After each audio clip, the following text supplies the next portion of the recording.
Hello friends, आपका स्वागत है हमारी यूट्यूब चैनल अंकित लेक्चर 2 पर। हम पढ़ रहे थे बीएससी फर्स्ट ईयर मैथ का एक चैप्टर जिसका नाम था सदिशों का समाकलन। अभी तक हमने उसकी एग्जाम्पल नंबर 2 यानी जो उसके सेकंड पार्ट था उसका एग्जाम्पल नंबर 2 देख लिया था। अब हम देखेंगे इसके लगभग 4 या 5 एग्जाम्पल बची हैं, उसके बावजूद ये चैप्टर हमारा पूर्ण हो जाएगा। ठीक है, अब हमारा चल रहा है एग्जाम्पल नंबर 3। ठीक है, एग्जाम्पल नंबर 3 में क्या बोला गया है हम आज वो देखेंगे। ओके, तो चलिए एग्जाम्पल नंबर 3 में बोला गया है हमें कि एफ डॉट डी आर की find f dot d are निकालना है आपको, जहां आपकी वैल्यू दी गई है और क्या दी गई है और वक्र सी पर दिया गया है हमें, यानी आर का जो कोई वक्र मान ले, कोई सी वक्र है उस पर आर का भी मान दिया गया है जो। ठीक है, और टी की वैल्यू दी गई है, यानी टी की जो लिमिट होती है वो दी गई है 0 से 2π तक। ठीक है, बहुत ही इजी क्वेश्चन है और अपना ध्यान है वो इस वीडियो में लगाए रखना क्योंकि बहुत ही आसान क्वेश्चन है और इंपॉर्टेंट क्वेश्चन है। तो चलिए स्टार्ट करते हैं। क्या है, हमें ज्ञात क्या करना है, एफ डॉट डी आर की वैल्यू निकालनी है। ठीक है, उसके लिए देखो हमें एफ चाहिएगा, डी आर चाहिएगा। हमारे पास एफ तो है लेकिन डी आर नहीं है, इसके लिए क्या करना होगा, हमें डी आर निकालना होगा। हमारे पास आर तो है लेकिन डी आर नहीं है, तो इसका क्या करते हैं हम, इसका D are upon D T निकाल लेते हैं, यानी डी बाई डी टी के सापेक्ष से इसका अवकलन कर देते हैं जिससे हमारे पास डी आर की वैल्यू आएगी। देखना कैसे लेके आता हूँ मैं, ये आर है ना, इसका क्या करते हैं D R upon D T निकालते हैं। एक बार देखो मैं अवकलन नहीं करूँगा, सीधे देखो d are upon d t, इधर भी d y upon D t और क्या है देखो कोस टी आई प्लस साइन टी जे प्लस टी के। ओके, ये है, ये फलन दिया गया हमें। तो अब क्या करेंगे हम, अब इसका D are upon D T के सापेक्ष अवकलन कर देंगे जिससे हमारे पास डी आर की वैल्यू आ जाएगी, यानी D are upon D T equal to, इसका अवकलन करेंगे तो कोस टी का क्या होता है माइनस का sine T Y plus sine T का कोस, साइन टी का क्या होता है कोस टी जे प्लस टी का 1 और के। ओके, देखो मैंने कुछ नहीं किया, इसका अवकलन कर दिया। अब देखो ये D R upon D T है और डी टी को मैं इधर भेज देता हूँ, यानी ये डी टी इधर चला जाएगा तो ये हमारे पास किसकी वैल्यू आ जाएगी, डी आर की वैल्यू आ गई। यानी डी आर की वैल्यू क्या आ गई, माइनस साइन टी आई के और कोस टी जे प्लस के इंटू डी टी। ठीक है, और हमें यही तो चाहिए था डी आर का मान, तो रख देते हैं यार, आर का मान अब का मान मिल गया हमें, हमारे पास एफ का मान मिल गया, डी आर का मान मिल गया, दोनों को मान रख देते हैं। तो चलो रखते हैं, क्या होगा ध्यान से देखना, find f dot d r is equal to c. क्या करना है, एफ का मान क्या है, समाकलन सी, एफ का मान है ये रहा, क्या है हमारे पास है Z I plus X J plus Y की।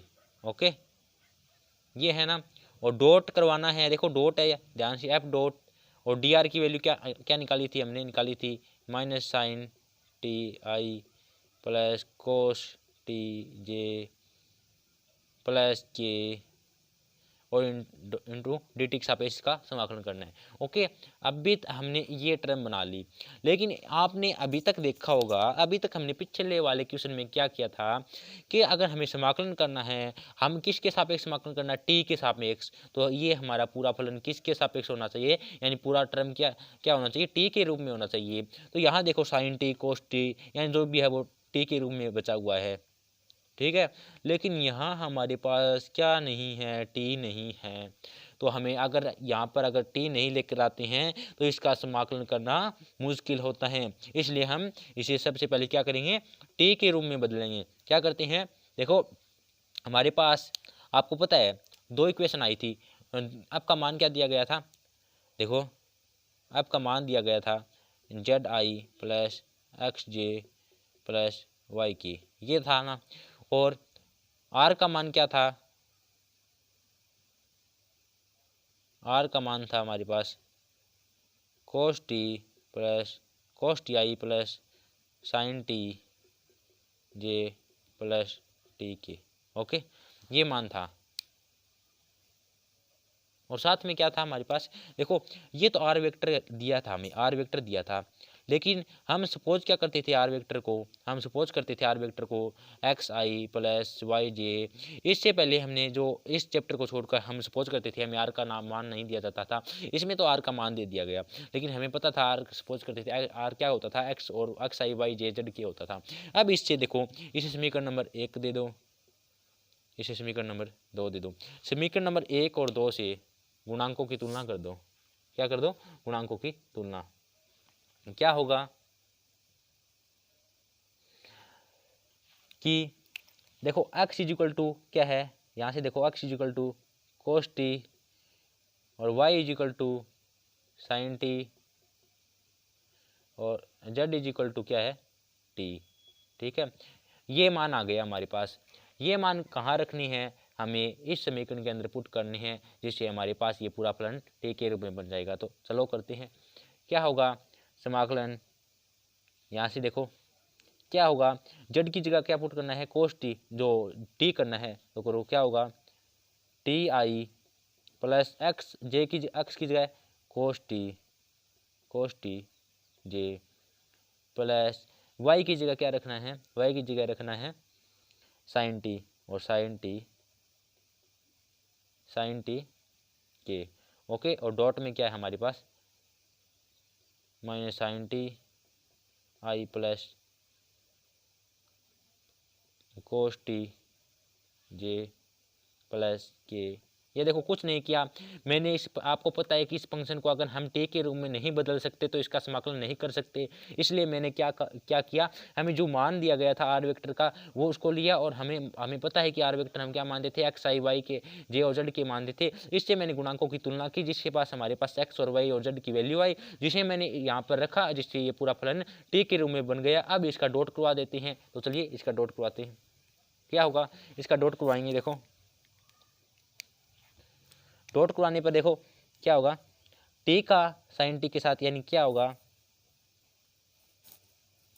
समाकलन माइनस के साइन टी और आई से आई डॉट करेगा 1, ठीक है, और प्लस कोस से कोस यानी कोस के टी प्लस साइन टी से के, यानी यहाँ पर क्या है टी का मान 1 है तो क्या हो जाएगा साइन टी, ओके, इंटू क्या है डी टी। और इसकी लिमिट कहाँ से कहाँ तक दे रखी थी, हमें क्वेश्चन में दिया था कि लिमिट है टी की 0 से 2 पाई तक। ओके, तो कहाँ से टी इज इक्वल टू मान दिया गया था 0 to 2 पाई, ठीक है, ये मान हमें इसकी लिमिट दी गई थी, ठीक है, क्या कहाँ से 0 से लेकर 2 पाई। ओके, लगा दो। तो अब इस फंक्शन का हमें समाकलन करना है। ओके, कर दो, चलो करते हैं, इस फंक्शन का समाकलन करते हैं, ठीक है। क्या होगा, देखो समाकलन किया हमने, साइन टी का समाकलन क्या होता है माइनस के कोस टी, और उससे पहले इससे पहले क्या है माइनस दिया है, साइन टी का हमें पता है क्या होता है माइनस कोस टी, ठीक है। यहाँ से देखो हमने इसको मल्टीप्लाई किया तो साइन टी इंटू टी था ना, तो क्या हो जाएगा टी इंटू साइन टी और माइनस ये आ जाएगा, ठीक है, ये था हमारे पास। तो इसका समाकलन करते हैं तो क्या होगा माइनस टी, देखो क्या हो गया u इंटू वी, टी का करना है तो टी भी है और वी भी है, यानी u इंटू वी का मेथड हो गया। तो चलो करते हैं, सबसे पहले टी को मैंने यू ही रखा और साइन टी का किया तो माइनस का कोस टी और माइनस माइनस प्लस, यानी मैं लिख सकता हूँ टी कोस टी। देखो टी तो सेम का सेम, और साइन टी का minus cos t minus minus plus cos T, और माइनस का देखो माइनस का चिन्ह था माइनस का चिन्ह। अब टी का करना, टी का क्या हो जाएगा डी टी के सापेक्ष करनी है, टी का क्या हो जाएगा 1 और साइन टी का साइन टी। ओके, ठीक है, प्लस अब देखो कोस के टी का समाकलन, कोस के टी का समाकलन आपको आना चाहिए। कोस के टी का समाकलन क्या होता है, इसके लिए मैं आपको बता देता हूं। देखो इधर देखो क्या होगा कोस के टी का समाकलन। देखो आपको पता है कि कोस 2t इक्वल हम फंक्शन एक कोस 2t बराबर हम जानते हैं कि क्या होता है 2 cos square T minus 1। Okay, यहाँ से देखो कोस के टी की वैल्यू निकाल लेता हूँ, क्या आ जाएगी कोस के टी इज इक्वल टू क्या आ जाएगा, यहाँ से आ जाएगा 1 प्लस ये माइनस का इधर जाएगा 1 और प्लस कोस 2t और ये इनटू में डिवाइड में आ जाएगा, यानी कोस स्क्वायर टी की जगह क्या लिख सकता हूँ मैं, ये लिख सकता हूँ ना। ठीक है, अब हमें इसका समाकलन करना है। ठीक है, तो यहाँ से देखो मैं इसका समाकलन करूँगा किसके सापेक्ष, देखो टी के सापेक्ष करना है, dt के सापेक्ष करना है। ठीक है, तो करो इसका समाकलन करो, क्या होगा इसका समाकलन, देखो 1 है 1/2, देखो ये यहाँ पर देखो ये 1/2 अलग अलग लिख लो 1/2 और देखो 1 का करेंगे टी के सापेक्ष तो क्या होगा समाकलन टी प्लस यहाँ देखो 1/2 पहले ही है और कोस 2t का साइन 2t और 2 देखो अवकलन करती हैं तो 2 किस में आता है, डिवाइड में आता है, यानी 2 × 2 क्या हो जाएगा 4। तो यानी मैं इसकी जगह क्या लिख सकता हूँ, यहाँ लिख सकता हूँ मैं t/2, यहाँ से देखो t/2 प्लस 1/4 साइन 2t। ठीक है, साइन 2t और आगे क्या है, आगे देखो साइन टी का क्या होता है माइनस के कोस टी dt। ओके, यहाँ तक समझ में आ गया ना। अब देखो मैं हमने इसका समाकलन कर दिया और उसकी लिमिट कहाँ से कहाँ तक थी, 0 से 2π तक। ओके, यहाँ तक समझ में आया ना। देखो इजी क्वेश्चन था, वैसे कॉन्सेप्टल है क्योंकि इसमें कोस स्क्वायर टी का वैसे तो इजी था, लेकिन ये देखो क्वेश्चन आने का चांस बनता है क्योंकि इसमें थोड़ा सा अलग पूछ के हट करके पूछ लिया, क्योंकि हमें इनका समाकलन भी आना चाहिए जो छोटे छोटे फंक्शन होते हैं, वरना हम क्वेश्चन को नहीं कर सकते, इसलिए हमें छोटे आने चाहिए, इसलिए कॉन्सेप्ट क्वेश्चन बनता है, इसलिए एग्जाम में पूछने का चांस बनता है, इसलिए आप जरूर करना। अब हम क्या करते हैं, इसकी लिमिट पुट करते हैं, तो देखो क्या होगा, अब हम इसकी लिमिट पुट करते हैं। देखो t की जगह मैं 2π रखूँगा, पहले ऊपर वाली लिमिट, नीचे वाली तो हमें रखनी नहीं है क्योंकि ये तो 0 है, इसका कोई अर्थ नहीं बनता। क्या होगा, t की जगह मैं क्या रखता हूँ 2π और कोस t की जगह 2π, कोस 2π कितना होगा 1। ठीक है, और माइनस साइन t क्या हो जाएगा, यहाँ से देखो साइन t तो क्या होगा, देखो 2π रख लिया और कोस टी की जगह 2π रखूँगा, कोस 2π कितना होता है 1 होता है, और यहाँ से देखो माइनस, फिर साइन टी की जगह 2π रखूँगा तो साइन 2π कितना होता है 0 प्लस, देखो ये पूरा हो गया। अब प्लस टी की जगह 2π रखूँगा तो 2π यानी 2 से 2 कैंसिल, यहाँ कितना बचेगा पाई। ओके, अब देखो यहाँ से देखो साइन 2t की जगह रखूँगा मैं 2 यानी 2π रखूँगा, यहाँ से क्या हो जाएगा साइन 4π, इसका मान 0, क्योंकि साइन अगर 2 हो पाई हो 2π 3π सभी की जगह साइन का मान 0 होता है, तो ये क्या हो जाएगा 0। ठीक है, ये पूरा फंक्शन 0। ठीक है, ये इतना माइनस कोस टी की जगह क्या रखूँ मैं 2π रखूँगा और 2π रखूँगा, कोस 2π कितना होता है, कोस 2π होता है 1। ठीक है, और माइनस है तो माइनस का 1। ठीक है, और अब देखो ये तो ऊपर वाली लिमिट होगी, लेकिन अब देखो मैंने बोल दिया था कि 0 तो नहीं रखेंगे, लेकिन यहाँ पे आपको पता है कि कोस है तो कोस के साथ 0 तो आएगा,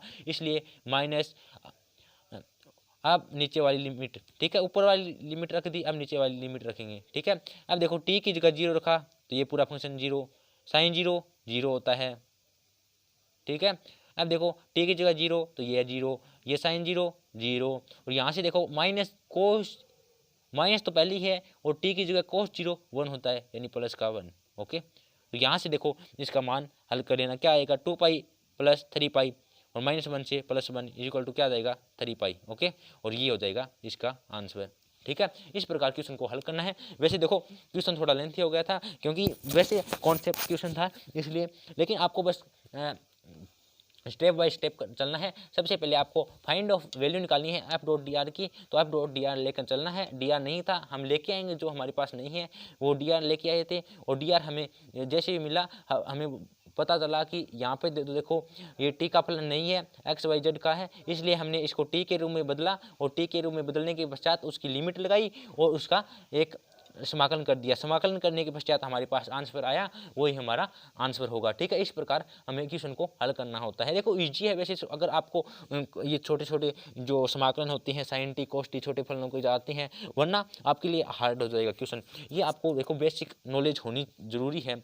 ठीक है, अगर आपको हमारी ये वीडियो अच्छी लगी है तो लाइक जरूर करना, अगर चैनल पर नए हैं तो सब्सक्राइब जरूर करना और अपने कमेंट जरूर इस वीडियो के बारे में डालना। धन्यवाद।